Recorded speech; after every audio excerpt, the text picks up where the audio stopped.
E aí, galerinha concurseira, mais um bloco para a gente fechar agora funções essenciais à justiça. Tá aqui, tá meu cronômetro aqui para a gente não passar, não é? Ora, para terminar o Ministério Público, só faltou falar sobre o Conselho Nacional do Ministério Público. O Conselho Nacional do Ministério Público, quem já ouviu falar em Conselho Nacional de Justiça, não é? É a mesma ideia. Conselho Nacional de Justiça faz parte do Poder Judiciário e visa o quê? Fiscalizar. Conselho Nacional do Ministério Público faz parte do Ministério Público e compete o quê? Se liga. O controle da atuação administrativa e financeira do Ministério Público e do cumprimento de quê? Dos deveres funcionais dos membros do MP. Pronto, visto isso, o que a gente vai fazer?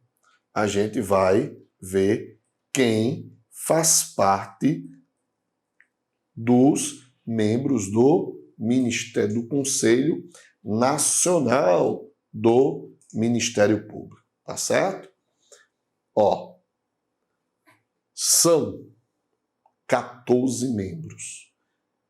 14 membros. A gente tem até uma brincadeira que eu faço. No Conselho Nacional de Justiça, a gente tem 15 membros, que eu chamo de debutantes. São 15 debutantes. No Conselho Nacional do Ministério Público são 14, ou seja, uma debutante faltou ao baile. Se liga aí, ó. Conselho Nacional de Justiça. Existem 15 debutantes. No Conselho Nacional do Ministério Público existem 14 debutantes. Uma faltou ao baile. Tá certo? Então vamos lá.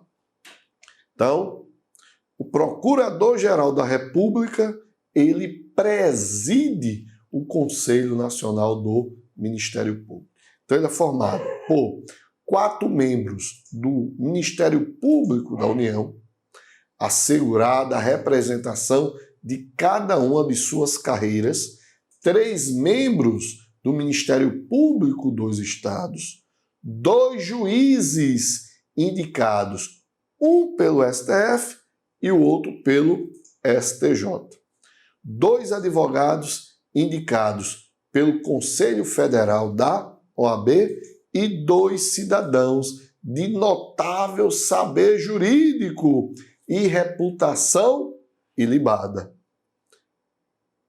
Indicado um pela Câmara e outro pelo Senado. Então vamos fazer a conta de novo. Ó. 4 membros do Ministério Público da União. Lembra que o Ministério Público da União faz parte do quê? Ministério Público Federal, Ministério Público Militar, Ministério Público do Trabalho, Ministério Público do Distrito Federal. Então, na verdade, eu teria, são 4 e são 4 por 4, um representante de cada órgão desse. Aí, 3, 4 mais 3. Membros do Ministério Público dos Estados. 7. Mais 2 juízes indicados. 2 juízes aí. Desses 2 juízes, um é indicado pelo STF, outro indicado pelo STJ. 4, 7, 2, 9. Mais 2 advogados indicados pelo Conselho Federal. 11. E 2 cidadãos de notável saber jurídico e reputação ilibada. Um indicado pela Câmara dos Deputados e outro indicado pelo Senado Federal. Aí tu fizer essa conta, né? 14 membros, 14 debutantes, porque uma faltou o quê? Ao baile. Bem, com isso terminamos aí o Ministério Público, tá? Falta o quê? Aquilo que eu disse para vocês. Faltava a gente estudar a advocacia e a defensoria pública, que está lá nos artigos 133 ao 135. Bem, que dizer sobre isso? Olha, em conformidade com o artigo 133, não é? A gente pode dizer que o advogado é indispensável à administração da justiça, sendo ele inviolável por seus atos e manifestações, obviamente, no exercício da profissão nos limites da lei. A gente viu algumas coisas, né, acontecerem, advogados sendo presos. Então, muito cuidado. Primeiramente, quando eu advoguei, não gosto de advogar, e dos motivos de eu não gostar de advogar é porque juiz, não são todos, claro, acha que ele tem hierarquia sobre o advogado. Não, tudo, ó, no mesmo. Não é? Você tem uma relação aí, num processo você tem um juiz, você tem o Ministério Público, você tem as partes, e obrigatoriamente você vai ter que ter o advogado. Por quê? Porque o artigo 5º, inciso 63 da Constituição diz que a todos, não é, deve ser garantido o direito de se defender e, obviamente, esse direito de se defender com a ação do seu advogado. Então, ele tem o direito a um advogado. Está previsto constitucionalmente no artigo 5º, inciso 63, que todo indivíduo tem direito a ter um advogado. Então, o advogado, ele não é subordinado nem ao juiz, nem ao promotor de justiça, nem menos ao delegado, estão todos, ó, numa mesma hierarquia. Então, às vezes, tem juízes, não são todos, não é, que excedem. O advogado pergunta uma coisa, o juiz, ó, dá logo fora no advogado e gera aquele atrito e o juiz se acha no poder de prender o advogado. Como também tem advogados que não são todos, que também excedem, né, ao seu dever. Então, todos devem agir de acordo com a lei, diante de suas competências, diante de suas legitimidades. Já a Defensoria Pública é instituição essencial, a função jurisdicional do Estado, incumbindo-lhe a orientação jurídica e a defesa em todos os graus dos necessitados. Que necessitados são esses? Aqueles que estão no artigo 5º, inciso 74, não é? Que garante assistência jurídica integral e gratuita aos que comprovarem insuficiência de recursos. Aqueles que comprovarem insuficiência de recursos. Então, famosa aí a Defensoria Pública, não é? Que devem estar na esfera estadual, na esfera federal. Então, você deve ter uma Defensoria Pública tanto nos estados como para a esfera federal, ou seja, da União. Uma turma que trabalha, viu, pessoal? Porque defensor público é aquele que pega tudo. Vai pegar a área criminal, civil, não é? Tudo. Os caras realmente, ó, parabenizo aí quem é defensor público, porque a turma, ó, rala e rala pesado. Pronto, terminamos funções essenciais da justiça. Vamos fazer o que agora para fixar legal? Exercício. Vamos exercitar? Beleza. Então, ó, preste atenção nessa questão. No que se refere às funções essenciais da justiça, conforme dispositivos da Constituição Federal, julguem os itens a seguir. Cabe ao Ministério Público a defesa judicial dos direitos e das populações indígenas. Tá certo isso? Está sim, a gente viu. Está lá no artigo 129, né? Que até eu brinquei. A função do Ministério Público não é a defesa do índio, mas sim dos direitos das populações indígenas. 2. São reconhecidos ao advogado público independência funcional e inamovibilidade. Qual o erro aí? Inamovibilidade. A independência funcional o advogado tem. mas ele não pode, ele não tem a garantia da inamovibilidade. A garantia da inamovibilidade é para quem?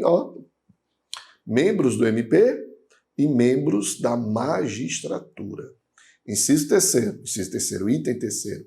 É vedado aos defensores públicos o exercício da advocacia fora das atribuições institucionais.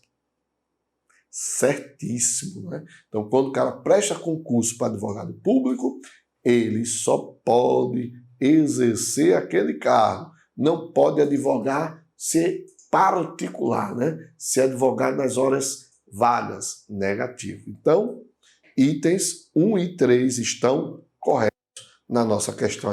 Seria a letra C, C de casação. Próxima questão. Adélia praticou uma infração penal. Adélia praticou uma infração penal. E após amplas investigações, a instituição com atribuição constitucional ajuizou uma ação penal em face dela. Essa instituição é letra A, Ministério Público, letra B, Defensoria Pública, letra C, Procuradoria-Geral do Estado, letra D, Polícia Judiciária, letra E, Poder Judiciário. Quem é que tem a competência privativa da ação penal? Quem é? O Ministério Público, né? Então, compete privativamente ao MP exercer a ação penal pública, seja ela condicionada ou incondicionada, letra A, aqui da nossa questão. Próxima questão. De acordo com o texto constitucional, assinala a alternativa correta acerca das funções essenciais à justiça. Letra A. O Ministério Público da União compreende apenas o Ministério Público Federal e o Ministério Público do Trabalho. Está correto isso? Não. Não está correto. Por quê? Porque nós temos ainda o Ministério Público Militar e o Ministério Público do Distrito Federal. Bora lá. Letra B. A destituição do Procurador-Geral da República, por iniciativa do Presidente da República, deverá ser precedida de autorização da maioria absoluta do Senado Federal. Está o quê? Correta. Está lá no artigo 128, parágrafo 2º, que diz: a destituição do Procurador-Geral da República, por iniciativa do Presidente, deverá ser precedida de autorização pela maioria absoluta do Senado Federal. Então, correta aí, letra B. Não é? Correta aí, letra B. Letra C. São princípios institucionais da Defensoria Pública a pluralidade, a divisibilidade e a independência funcional. Qual o erro aqui? Artigo 134, parágrafo 4º. São princípios institucionais da Defensoria Pública a unidade, a indivisibilidade e a independência funcional. Tá certo? Então, errada aí é a letra C. Letra D. A Advocacia Geral da União tem por chefe o Advogado-Geral da União, de livre nomeação pelo Presidente da República, dentre cidadãos maiores de 30 anos, de notável saber jurídico e reputação ilibada. Presta atenção. Artigo 131, parágrafo 1º. A Advocacia Geral da União tem por chefe o Advogado-Geral da União, de livre nomeação pelo Presidente da República, dentre cidadãos maiores de 35 anos, de notável saber jurídico e reputação ilibada. Letra E. É vedado aos membros do Ministério Público exercer a advocacia e qualquer outra função, inclusive a do magistério. Olha o erro aí. É realmente vedado ao MP exercer a advocacia, mas eles podem exercer a função de magistério se tiverem o quê? Disponibilidade. tá certo? Então, meus queridos, mais uma questão para a gente fechar aí com chave de ouro aí a nossa estudo sobre funções essenciais da justiça. São funções institucionais do Ministério Público, exceto promover privativamente a ação penal pública na forma da lei. Opa! Correto, não é? Correto. Zelar pelo efetivo respeito aos poderes públicos e dos serviços de relevância pública aos direitos assegurados nessa Constituição, promovendo as medidas necessárias à sua garantia. Correto também, correto. C. Defender judicialmente os direitos e interesses das populações ribeirinhas. Ribeirinhas? Não. Das populações o quê? Indígenas. Nada de população ribeirinha. Então, letra C está o quê? Incorreta é a nossa resposta. Letra D. Compete ao Ministério Público requisitar diligências investigatórias e instauração de inquérito policial, indicando os fundamentos jurídicos e suas manifestações processuais? Certíssimo. Exercer outras funções que lhe forem conferidas, desde que compatíveis com sua finalidade, sendo-lhe vedada a representação judicial e a consultoria jurídica. Olha aí, das entidades públicas, certíssima também. Bem, com isso, finalizamos aí, não é, o nosso conteúdo de funções essenciais à justiça. Então, meus amigos, bora trabalhar, bora estudar, vamos estudar e fé, força e foco. Abração do professor Emanuel, um beijo e até mais.